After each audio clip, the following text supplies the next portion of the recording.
جو لوگ اللہ پر ایمان لائیں، کہیں کہ ہمارا رب اللہ ہے، پھر اس پر جم جائیں، ان پر فرشتوں کا نزول ہوتا ہے، نہ کوئی غم کرو نہ خوف، خوشیاں مناؤ جنت کی جس کا تم سے وعدہ کیا گیا تھا۔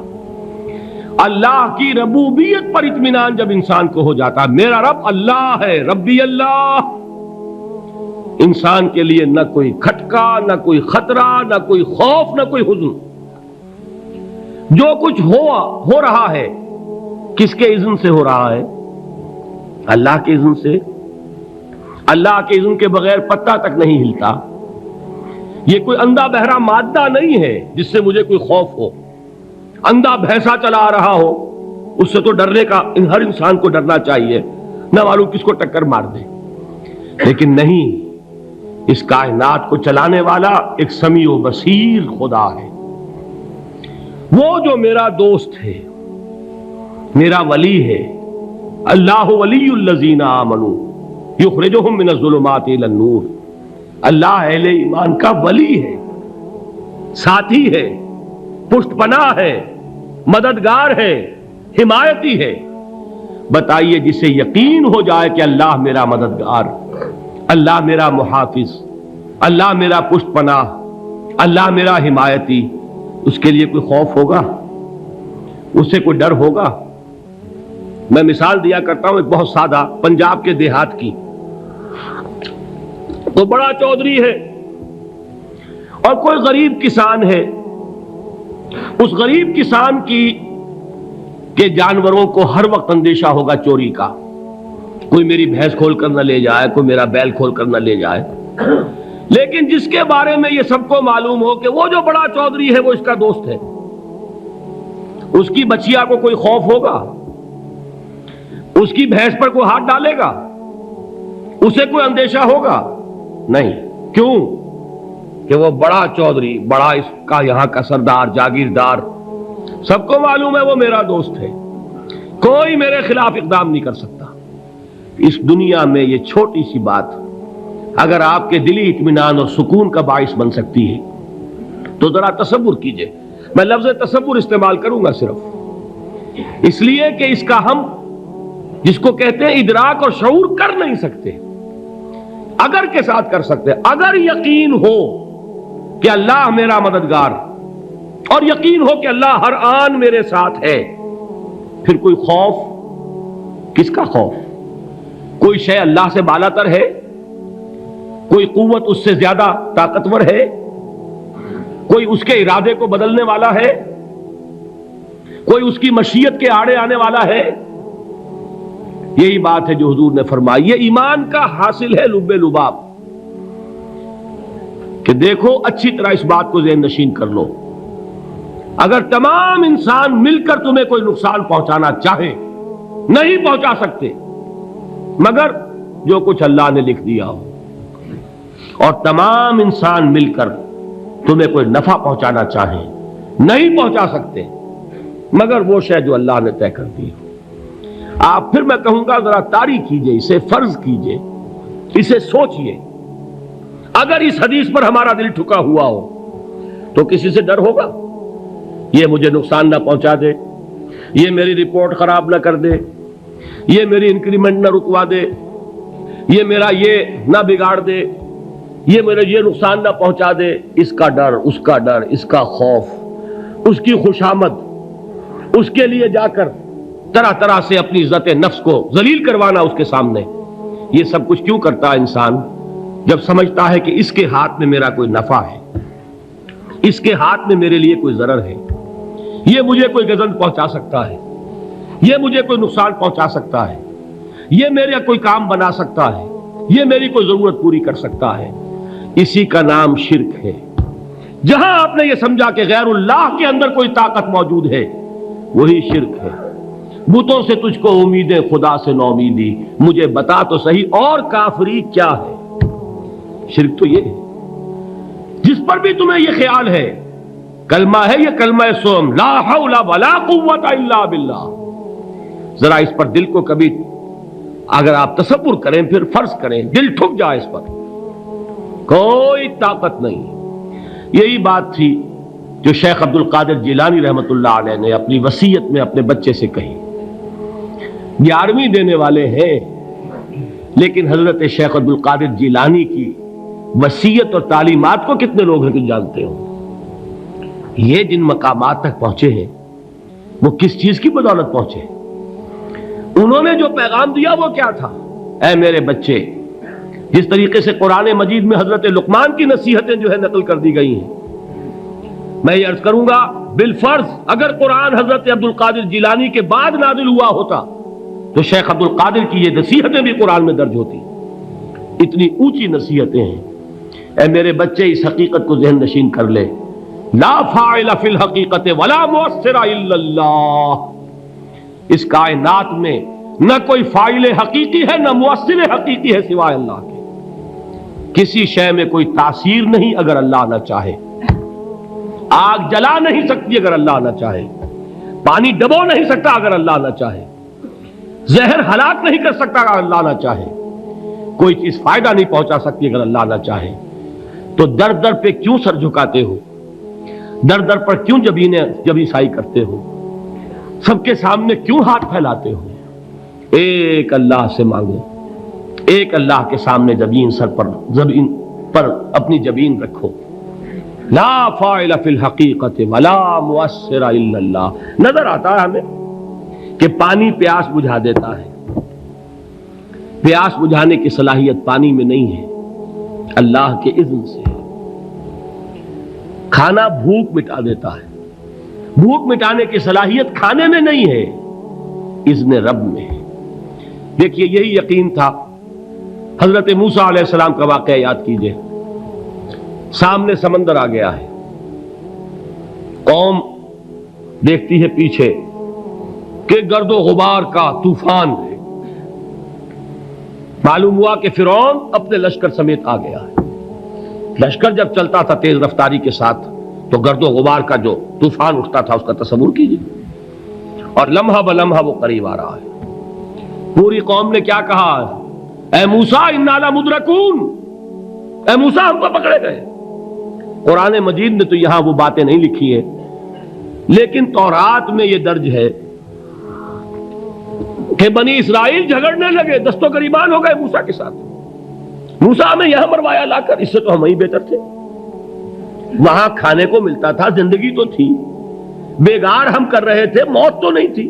اب جو کچھ ہوگا اس کا تصور کرو، جس طریقے سے ہمارے ٹکڑے اڑائے جائیں گے. تو لڑ رہے ہیں حضرت موسیٰ علیہ السلام سے. یہ تورات کی تفصیل ہے. قرآن میں صرف اتنا آیا ہے، پریشان ہو کر انہوں نے کہا انا لمدرکون. موسیٰ ہم تو پکڑے گئے. اس وقت موسیٰ کا جواب کیا ہے؟ کلا ان معی ربی سیہدین. نہیں، میرے ساتھ میرا رب ہے، وہ راستہ دے گا. بتائیے کہاں راستہ نظر آ رہا ہے؟ یہ ہے ایمان بالغیب. راستہ نظر نہ آئے تب اللہ پر یقین ایمان ہے. جیب میں پیسے ہوں اور تب دل کو اطمینان ہے تو ایمان کس پر ہوا؟ پیسے پر، اللہ پر نہیں.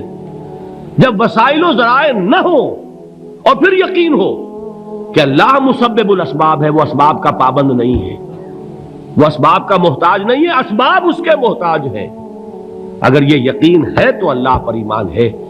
یہ نہیں ہے تو تمہارا ایمان اسباب پر ہے، وسائل پر ہے، ذرائع پر ہے، مادیات پر ہے، اللہ پر نہیں. اس وقت کہاں راستہ تھا؟ کوئی راستہ تھا؟ سمندر ہے اور ادھر سے لشکر آ گیا ہے. کلا ان معی ربی سیہدین.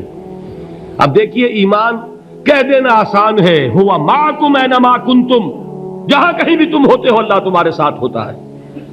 لیکن اس کا یقین قائم ہو جائے تو زمین و آسمان کا فرق واقع ہو جائے. یہی بات ہوئی حضور کے ساتھ.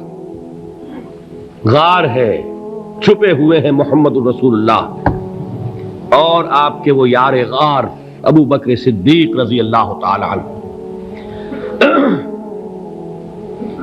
اقبال نے حضرت ابو بکر کی شان میں چند اشعار کہے صرف، لیکن واقعہ یہ ہے کہ بھاری بھاری نظموں پر اور قصیدوں پر بھاری ہے. طویل ترین نظمیں اور قصیدے ہوں ان پر بھاری ہے. ہمت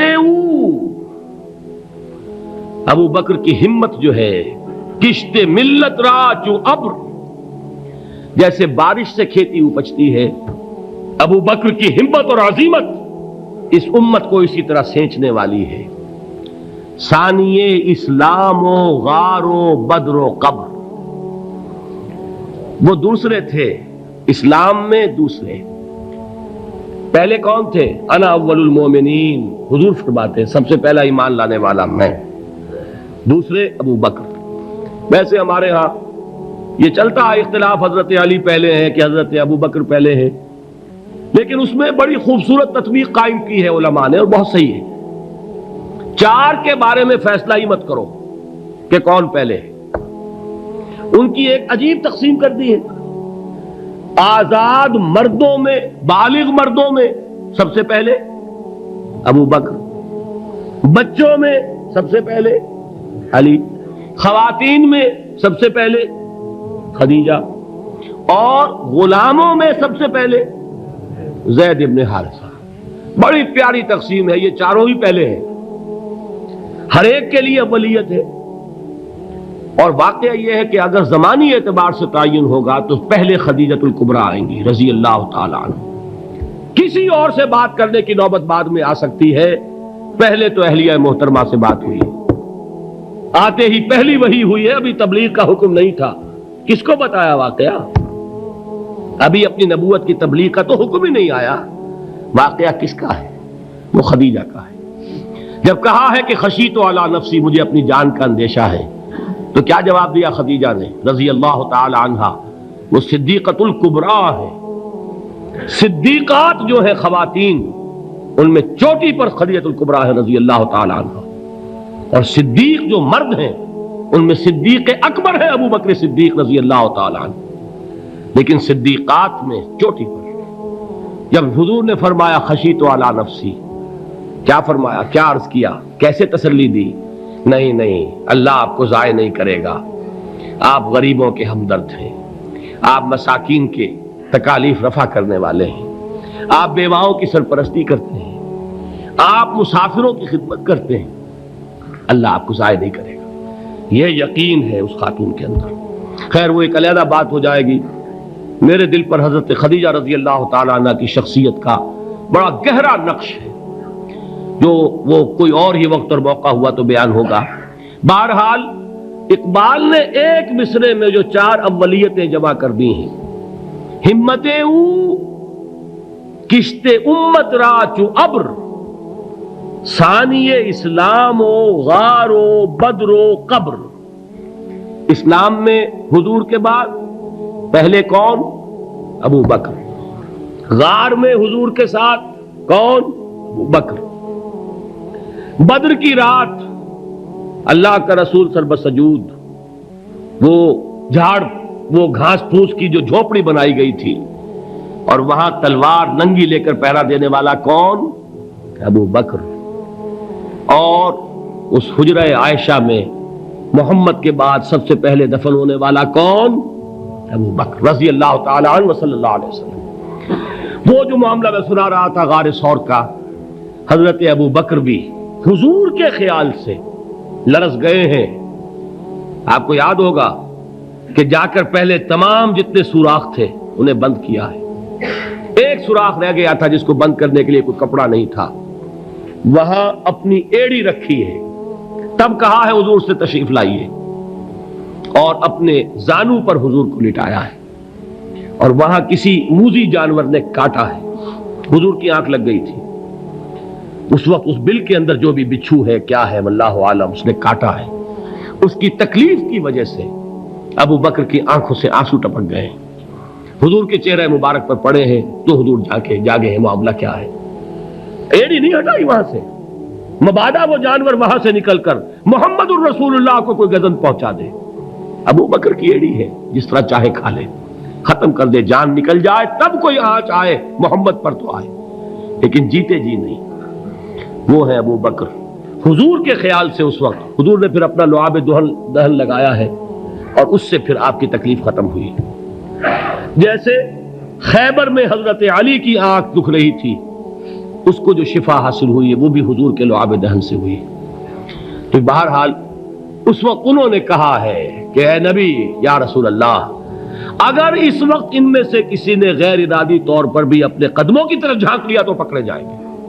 کیا جواب تھا اللہ کے رسول کا؟ لا تحزن ان اللہ معنا، اللہ ہمارے ساتھ ہے، کیوں گھبراتے ہو ابو بکر؟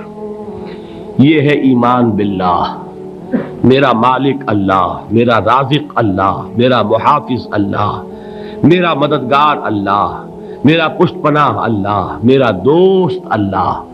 یہ دوستی ہے اللہ کی جو لب لباب ہے، حاصل ہے ایمان کا، اسی کا نام ولایت ہے۔ اولیاء اللہ کے سروں پر سینگ نہیں ہوتے، جس کے دل میں ایمان راسخ ہو چکا ہو وہی اللہ کا ولی ہے، جسے اللہ پر یقین ہو چکا ہے وہی اللہ کا ولی ہے، جسے یقین ہے اللہ میرے ساتھ ہے، میرا مددگار، میرا پشت پناہ، میرا ساتھی، میرا دوست، میرا محبوب، میرا محب۔ اللہ اہل ایمان سے محبت کرتا ہے۔ واللہ یحب الصادقین، ان اللہ یحب الذین یقاتلون فی سبیلہ صفا کانہم بنیان مرصوص۔ اللہ محبت کرنے والا، اہل ایمان محبوب، اور اہل ایمان محبت کرنے والے اللہ محبوب۔ والذین آمنوا اشد حبا للہ۔ آپ تصور کیجئے جسے یہ رشتہ ایمان یا رشتہ ولایت حاصل ہو جائے، الا ان اولیاء اللہ لا خوف علیہم ولا هم یحزنون، آگاہ ہو جاؤ، اللہ کے دوستوں کے لیے نہ کوئی خوف ہے نہ کوئی حزن ہے۔